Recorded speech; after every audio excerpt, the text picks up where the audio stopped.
in some meetings, I will always say, do you want me to bring a technical person? Because I know I'm not a chemist, and I know that I could quite easily miss something that actually would be very, very useful to a chemistry team. So I always would, if I'm going to bring something new to the table, just pop me some information, say, look, we wanted to have a quick chat about this. And I would normally go, I know nothing about it. And I would run it by somebody because like what, in the same breath that buyers hate sort of having things pushed on them, it's sort of like, if it's going to make a difference, then absolutely we're interested. And if you're only offering it to us, then that's an advantage, but it's making your buyer understand, as I say, rather than sort of just putting up the blockers really. So I was worried I'm going to miss something because I haven't got that technical capability. So I will sometimes sort of say, is it a meeting that I bring my technical colleagues to? Make sure the audience is in the room as well. I think it's important. You're listening to the Sales Today podcast, and I'm your host, Fred Copestake. On this podcast, we explore how sales professionals can develop a modern approach to winning business, the application of virtual selling techniques, how to create meaningful business relationships, and much more.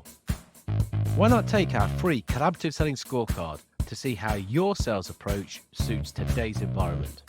You'll find a link in the show notes.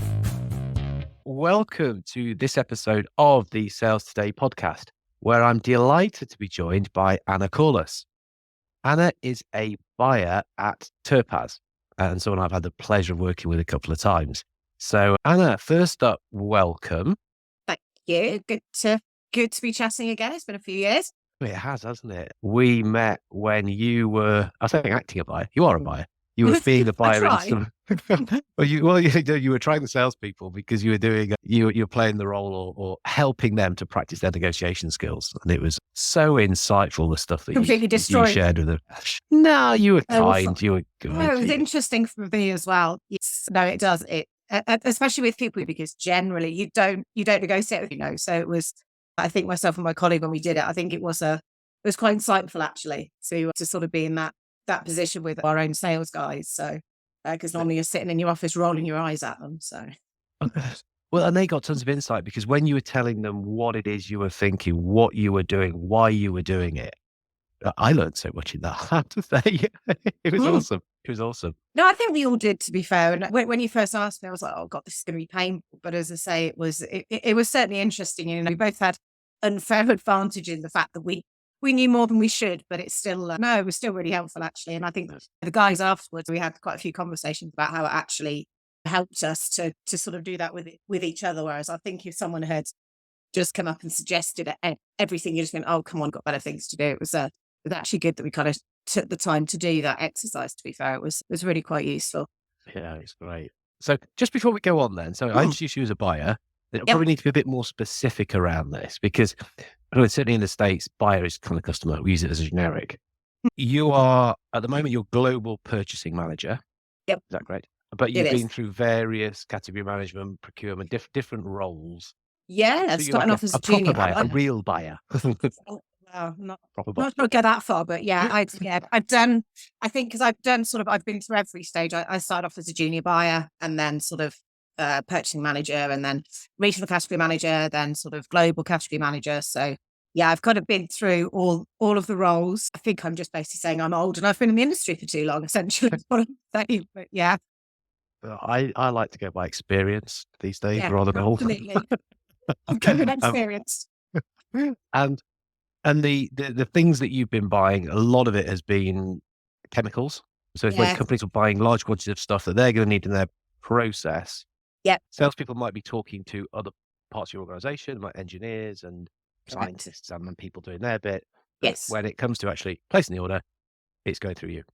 Yes. Well, yeah. What the contract is. Yeah. So essentially, because I think businesses touch businesses at different points and they have different relationships with them. But yeah, essentially, again, it's one of the things we tried to do. It's might be good for the sales guys to know is that I always try and keep the salespeople out of my development teams if I can, because getting stuff through the back door, I think, is really frustrating for the whole business. So I don't mind giving salespeople access to our development teams. It's just link us in, because if you surprise us with something and suddenly a customer wants it next week, and then you realize that it's got 50-week lead time and it's grown on the side of the Himalayas and harvested once every 10 years, then it's linked, kind of make sure that the kind of procurement team are involved. So I always used to say, look, you don't get access to them without going through me, and we're not trying to stop you. We're just sort of saying, look, tell us what your agenda is, tell us what the point of the meeting is, and then if you can give us a kind of just a debrief, not saying come in and talk to us for 2 hours, but just a mail saying, this is what we discussed, they're interested in this, excuse me, they requested this, that, and the other. And then just so it's not a total surprise if it goes through and then it hits us, and me and my team spend sort of weeks running around trying to get things sorted. Yeah, and this is actually advice I've heard from a couple of all people pretty much Yeah. that have come on the podcast. They've said, use us, tell us what it is you're trying to do. We can then kind of work out whether that makes sense, and if it does, then we can point you in the right direction. It'll be faster if you involve us earlier. Yeah, 100%. And sometimes I haven't got a clue what they're talking about because, I'm not, some of my colleagues, everything, they're technical, they're chemists, they're application technologists. And in some meetings, I will always say, do you want me to bring a technical person? Because I know I'm not a chemist, and I know that I could quite easily miss something that actually would be very, very useful to a chemistry team. So I always would, if I'm going to bring something new to the table, just pop me some information, say, look, we wanted to have a quick chat about this. And I would normally go, I know nothing about it. And I would run it by somebody because, like, what in the same breath that buyers hate sort of having things pushed on them, it's sort of like, if it's going to make a difference, then absolutely we're interested. And if you're only offering it to us, then that's an advantage. But it's making your buyer understand, as I say, rather than sort of just putting up the blockers, really. So I was worried I'm going to miss something because I haven't got that technical capability. So I will sometimes sort of say, is it a meeting that I bring my technical colleagues to? Make sure the audience is in the room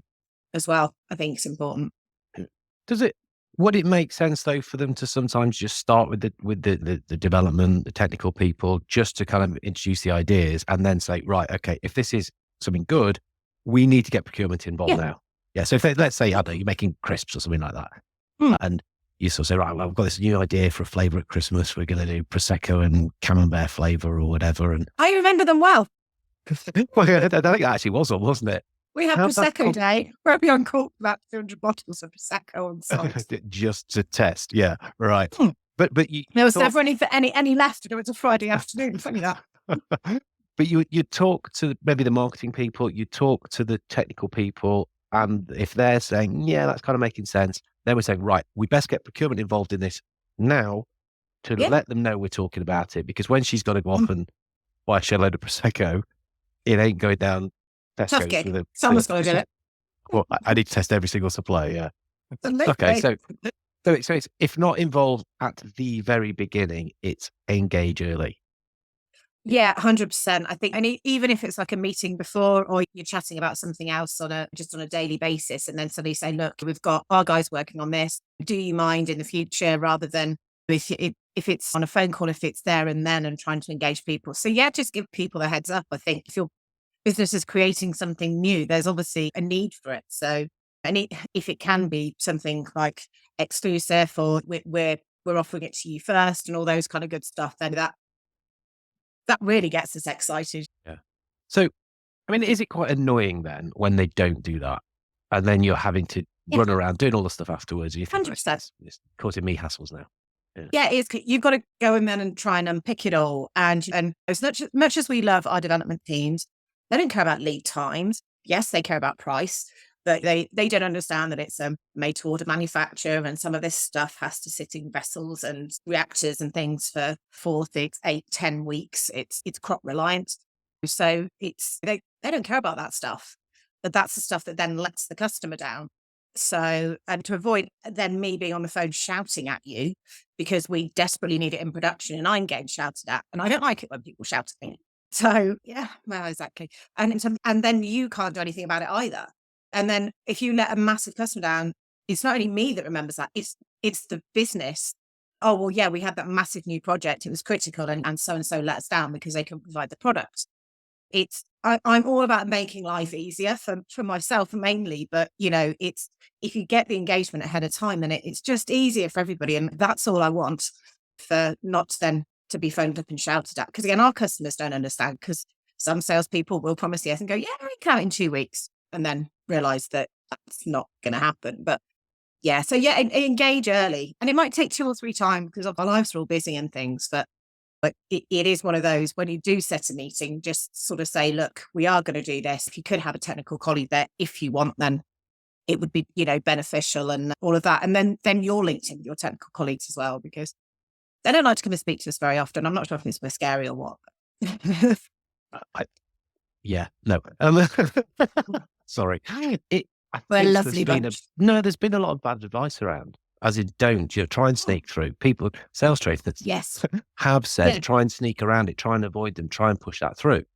But it's following some conversations with you and, like I say, some other guys, I now If it's say, sort of involve generic early. things, Yeah. I kind of get what happens if it's generic things, but I think it's certainly more difficult sort of in our industry, where a lot of it is niche, it's very bespoke. That's where the problems are. If it works, I mean, don't get me wrong, I mean, I'd hate it, but if you're selling, I'm not sort of degrading anybody that does, but stationery and lab consumables and things that are very generic and widely available. Yeah, I get why people go into the back door.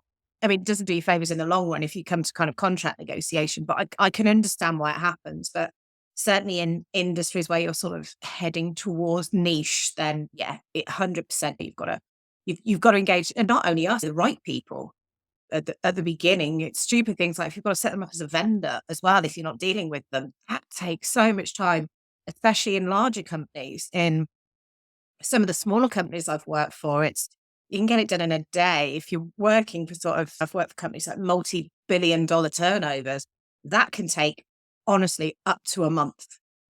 You've got to do D&Bs, you've got to do all the registration, it's got to go through multiple departments to get anything done. And it's just that takes up the time and eats into this potential lead time that we've been given. And it's just worth asking those questions ahead of time and sort of say, what are you going to need from us? Give them the detail and make sure that it's sort of all out on the table, because some people do shy away from saying stuff like that to buyers, saying, I'm really sorry, it's going to be on a X amount lead time, it's going to do this. And minimum order quantities is always my bugbear as well, because I'm like, okay, we might have to buy X amount, 25, 50, 100 kilos, but we haven't costed that into the product necessarily because you've given us cost per kilo. And I always say to my development team, I haven't got a problem with it, but if our customers projecting they're only going to take X amount of year, then we'll have with excess stock that needs to be costed in.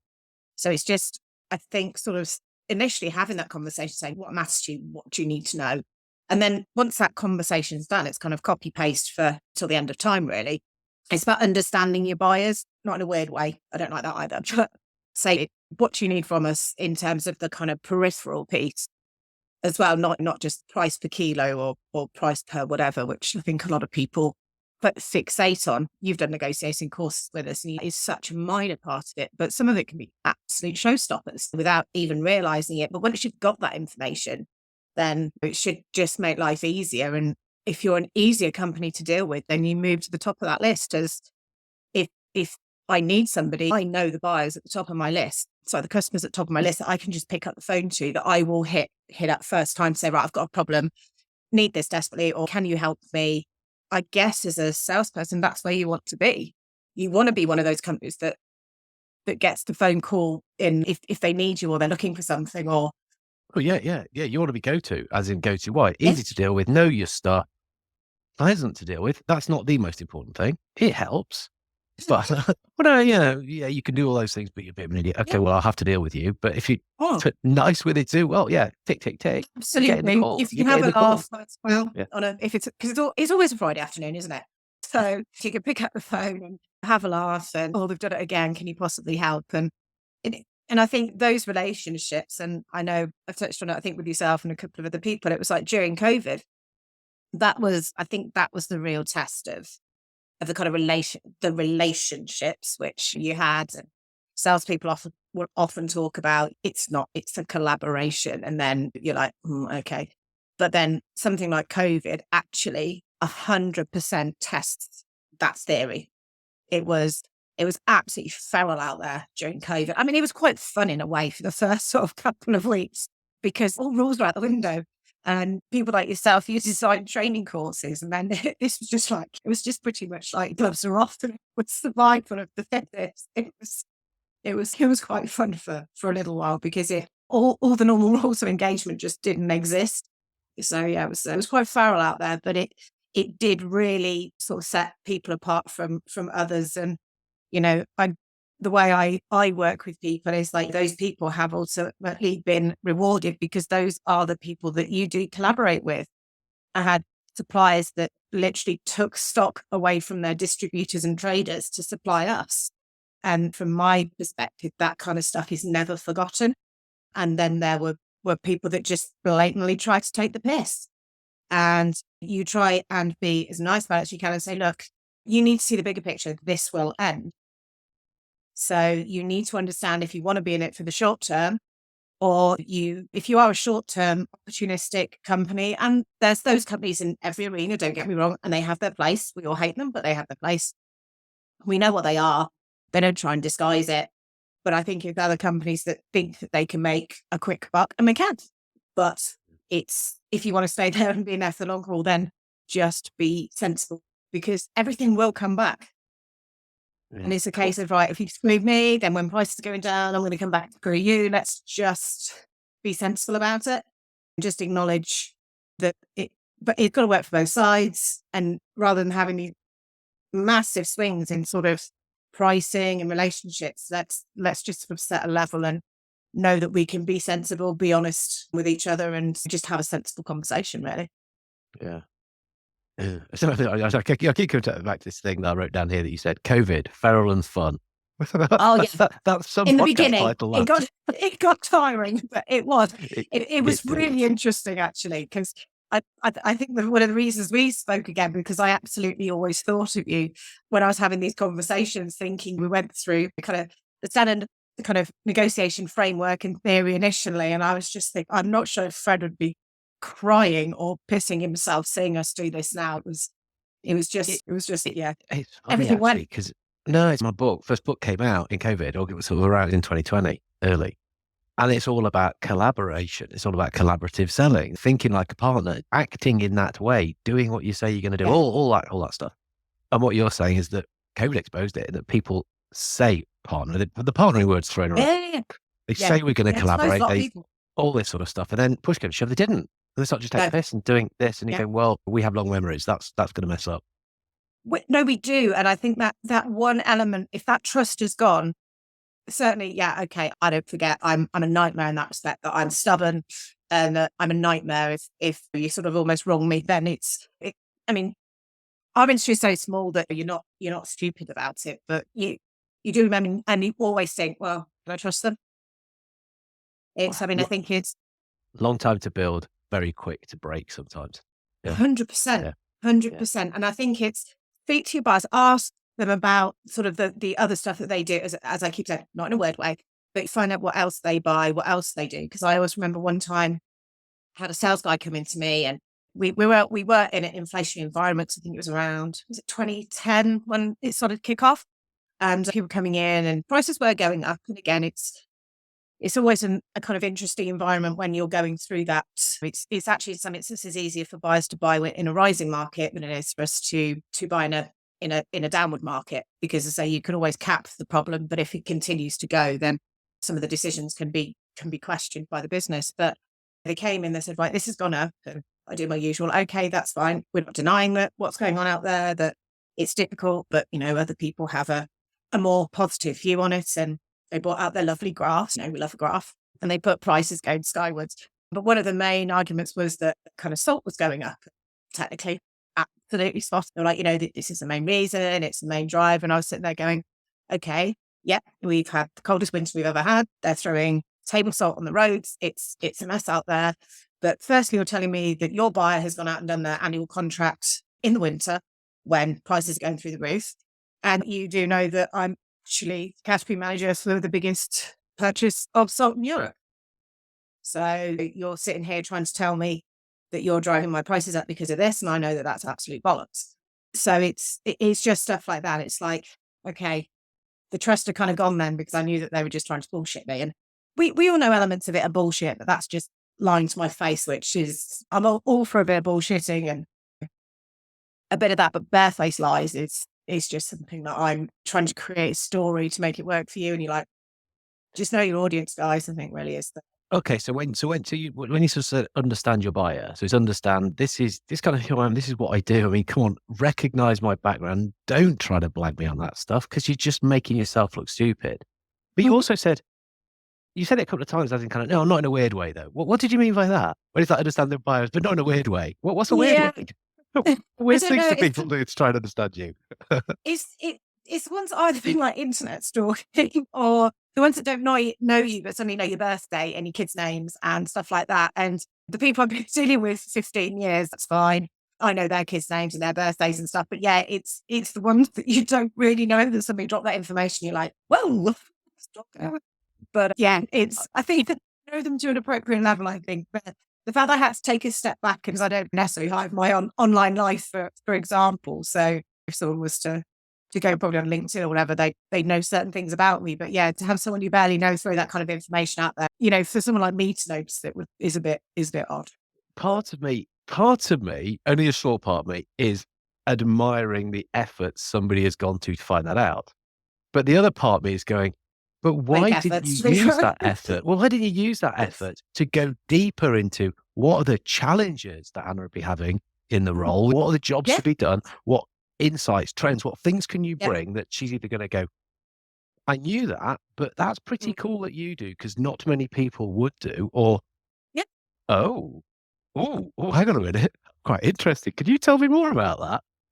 it is. And again, That would be a far COVID better use of time, exposed. wouldn't it? Yeah, 100%. And again, I think COVID was again really, I mean, as I say, I think for us it was sort of like COVID was like a seminal moment for us. I think it kind of exposed us in good ways and in bad ways. I think if you'd have asked me before COVID, did I see that I had a lot of risk in my portfolio? I'd have said, yeah, I've got some, you've always got some, but you realize actually, okay, you don't source it from China or India, but all of your inputs are from there. And I think you kind of open yourselves up to it. So I think it does open that door, but it was the guys that came to us and said, like, logistics, fucking nightmare out there at the minute.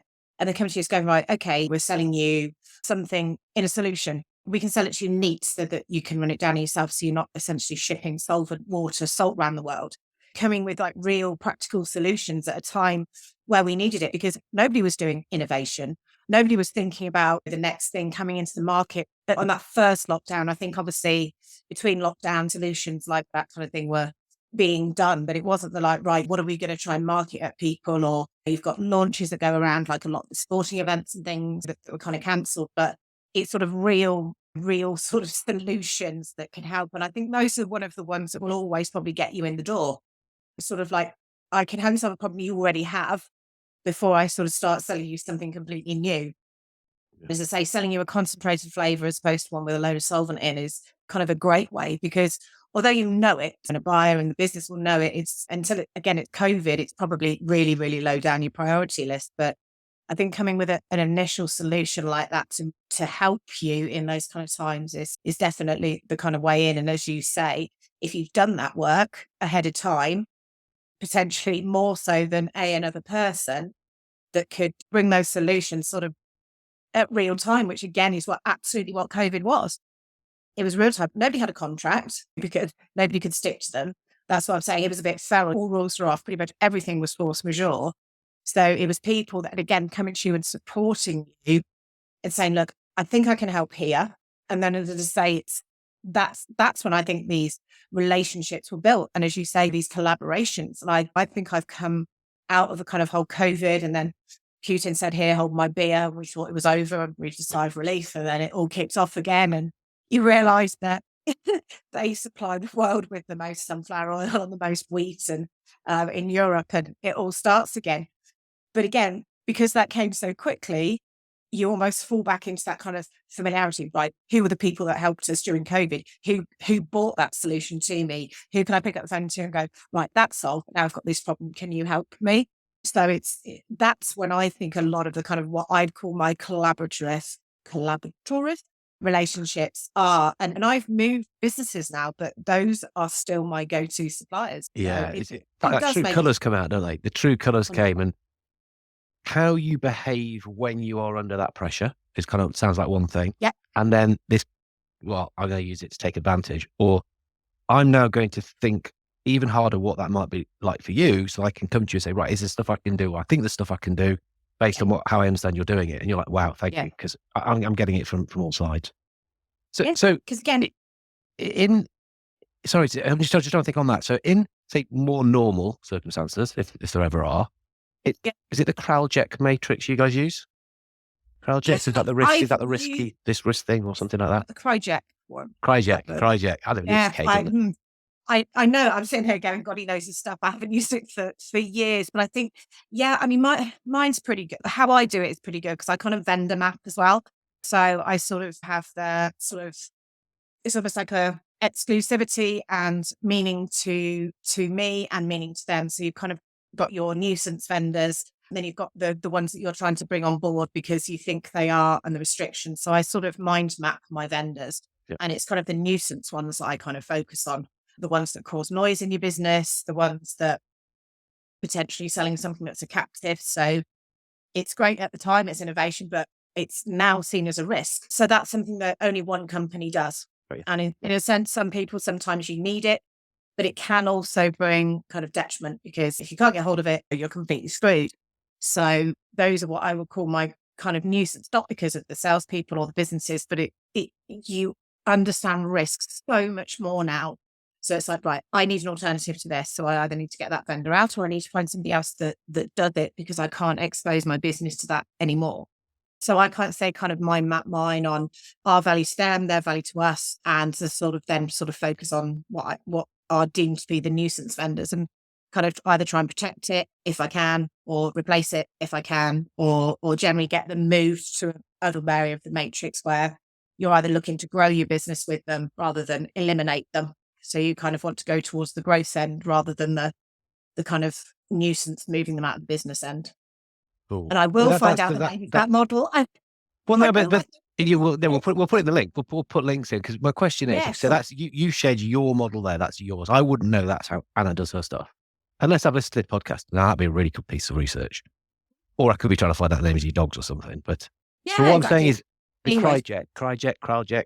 Anyway, chap who begins with K. That is quite a well-known one. If I've mapped this, I've done my homework, and I come to you and say, look, I take a bit of a liberty perhaps, but I've kind of looked at this, tried to put myself in your shoes, and I think that this is where things might be. Would you see that as being irritating, or would you go, fair play to you for trying to get your head around what we're doing? And I do it slightly differently, but I appreciate if that's how you're thinking, you know what, I'm going to share how I do it because you're a person who's worth doing that with. Is that how it works? Yeah, as I said, I think it's doing your homework in the right way about saying it. And I know it is difficult because some companies sort of change buyers on a fairly regular basis to kind of almost stop a lot of this happening. I've never done it within my team. I don't believe in that, but I know some sort of the big corporates will sort of circulate their buyers every sort of year. So to stop relationships potentially like this, learning your buyer and having those relationships formed from happening. But I absolutely will. Because I was going to say, if you put the work in the right area, then that's the kind of people that you think would go that extra mile for you. And as I say, likely to move you up towards the top of the list of picking up the phone when you've got something that you need help solving. And again, a lot of the time you can't, and that's fine. But again, it's being honest at that point. So look, I understand what you need. I can't, we can't, it's not our ball game, rather than running around your business trying to get something that isn't going to work, and sort of be open and honest about that. But yeah, I think stuff like that in the right way is definitely makes you stop and think from the usual sort of conversations that you have, for sure. Yeah. Oh, let me come in and let me save you some money. It's like, well, okay, Yeah, we can talk about that. But there's sort of, it's almost like, but I was thinking of stuff we were told at school. Don't assume makes an ass of you and me and all that kind of stuff you always see on the like whiteboard. But actually, in some ways, just saying, no, do assume. Try to make an intelligent assumption that this is probably what is going on. Use that as a basis to build the hypothesis to say, hey, look, this is what I'm thinking. And then kind of done my background around this. And if you're bang on, you'll go, customers will be going through similar problems. So you can use it for multiple customers. What are my problems are probably going to be copy paste across multiple vendors. So again, it's almost doing homework once and then sort of applying it and adapting it to other customers, because as I say, we're in the same industry. We're going to be, I think if you're multi-industry, that's slightly different. But I think for certainly in our industry, if I've got a problem, sort of my other peers are going to have exactly the same problem. So is almost wider than you. But yeah, no, you're 100% right. I think it does. There aren't many things, as they certainly now, because we're experienced, that kind of do stop and make you think, because you kind of almost think I've heard it all now. But I say that there certainly are some things you think, yeah, actually, this person understands. They get it. They get that I need this, rather than being sold something that I don't even know I needed. Because that's what I've been told to sell, because that's what's on the promotion this yeah. 100%. So it's a bit. So yeah. So basically, what we've been doing here is like I'm trying to elicit the list of things that salespeople do that annoy you. And I think you've been very honest and shared quite a lot here. So in summary, let me just have a quick look at my notes here. So there's the first thing's not involving you early enough, causing you hassle and whatever. The next is when they understand you or try to understand you in a bit of a spooky, stalkery way, as opposed to a professional way. The next is when they take the piss. In that there's a position which puts them in a stronger, something's happened, they're in a stronger position, and they capitalize on that rather than truly behave like a partner, like collaborative. So short-term, opportunistic. What goes around comes around, ultimately. And as I say, no one benefits in the long term. And actually, there was one thing when you said about that, the one thing that you can use to your advantage is that I was having a conversation with our savory team in the week, and I kind of said, look, if suddenly 100 customers come to you and start asking for a chili flavor or a paprika flavor or something, then think, hang on a minute, does that mean it's going to shorten the market? Yes, of course it does, because every buyer wants to go and make sure that they aren't taking on costs they don't need. Go and speak to your buyers before you go out there, and be aware. Because if suddenly you go out and sell all this business, oh, it's great, I've got all these projects, do all this business, it comes through, and then your buyer goes, well, yeah, there's nothing out there. There's a reason why. So I would say engage your colleagues as well, to just be aware that suddenly you're getting all these inquiries, which is great as a salesperson. Just be aware. It's not for coming engaging with me, but just to speak to the people in your business as well, I think is a good one to just remember. We've been caught by that. Well, that's a brilliant way for us to start to round out, really, because the last bit that's annoying is people not doing the homework. And it's like, yes, you have most likely in your business, if you're selling someone like me, you've probably got somebody like me in your own business. Talk to them. Is all I can say. Ask them what's important to them. How do they think? What's going on in the market?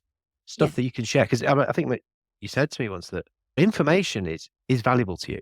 And you have a lot, and you sort of keep it. But if I could share something valuable, I didn't actually know that. Thank you. Useful. You're going on the good list. Yes. Somebody's giving you some stuff. Yeah. And it is. And I think from my perspective, if you're going to go out there and you need a price increase, because to say it happens, we know that. And only, in my opinion, not very great buyers will go out, and because people come to me and go, well, the buyers don't accept it, they won't happen. And I was like, but it is happening. Do they watch the telly? Have they been on the internet? They know about inflation. They know that we're in wars and conflicts and stuff. And it is kind of being sensible about it, isn't it? And you kind of think, if you can sort of educate me and say, look, Anna, our current contract is fine, but please be aware this year that there's going to be a bad crop. Or this year we've got El Nino to deal with, which does affect, I think people use it to try and boost margins, but there's a genuine thing there. It will affect crops in, Latin America, Indonesia. So give me that information up front. Let me put it in my budget, because then I can prepare my business for it. And let's face it, I don't then get grief, which is what I want, an easy life. But also, if you come to me on day of negotiation and put a 60% price increase in front of me, I'm not going to be happy about that. And I'm going to give you a hell of a time getting that through. If you told me 3 months ago, right, at the end of this contract, we're going to expect prices to increase 20, 25%, that's when I can do something about it. If I can get that in my budget and I can get it in earlier, you've got a hell of a lot of an easier time getting that past me. Which is, There we go. So not only have you given us general ideas on kind of how buyers are thinking, you pretty much told us how to sell to you. I mean, would you like to share your contact details? Best way to get in contact with you? Is it LinkedIn? Yeah, if people want to talk to you, 100%. But be prepared. I don't speak to vendors anymore. If you're going to talk to us. Yeah, far too important now. I don't speak to vendors anymore. My team does that. But yeah, it's but again, it helps. And as I say, but again, anything you can do that helps me, because yes, I'm telling you how to sell to me. If you tell me a price increase is coming and I didn't know that, and I can get it in my budget, again, my life's easier. Also, with going in, thinking, I know Anna wants to leave, easy life. What can I do? What gets her reaction? Oh, I'm going to give you this information. It's going to make your life easier. I'm like, brilliant, game on. It's It is. So yes, absolutely. I need to educate all the people that sell to me to do it in that way. But yeah, it is. It does. And again, I'm all about making life easier, and I think there are things that can be done on both sides to kind of do that. So Awesome. Oh, look, thank you so much for coming on and sharing some of this stuff. And maybe you're making some salespeople's lives a little bit easier, or certainly helping them become better. I try not without a to. shadow of a doubt. Well, maybe help them become better to make your life easier. That's Oh win. God, the one That's thing win. I said I would mention, and it is top of my list, put your bloody name and number on the bottom of emails. The amount of salespeople that do not do this, like you're a salesperson, you should want your customers to get a hold of you. And you go down and think, oh God, yes, I've got, and especially for people like me who've moved businesses and stuff, and you're sort of trying to go through all this data, and then you're just like, why not? It was my big, again, it was a COVID thing. I was like, what the hell when people put their bloody mobile numbers on the bottom of their emails? It was just amazing. So put your footers on your email so they can get hold of you. He's number one on my list. It's like the last thing I've said, isn't it? The irony, but yeah. No, not already talk. People remember the last thing that they've heard. And I'm about to scoot off and make sure mine is, because I think on some of the footers, it's not always there. Mine probably isn't, Fred. Mine probably isn't. I don't need to get hold of me, but we've got a week before this drops. Let's go end of that. 100%. Oh, Anna, brilliant. Thank you Thank so much you. for coming on. Really appreciate it. Thank you for listening to the Sales Today podcast with me, your host, Fred Copestake. I hope you've enjoyed what you heard today.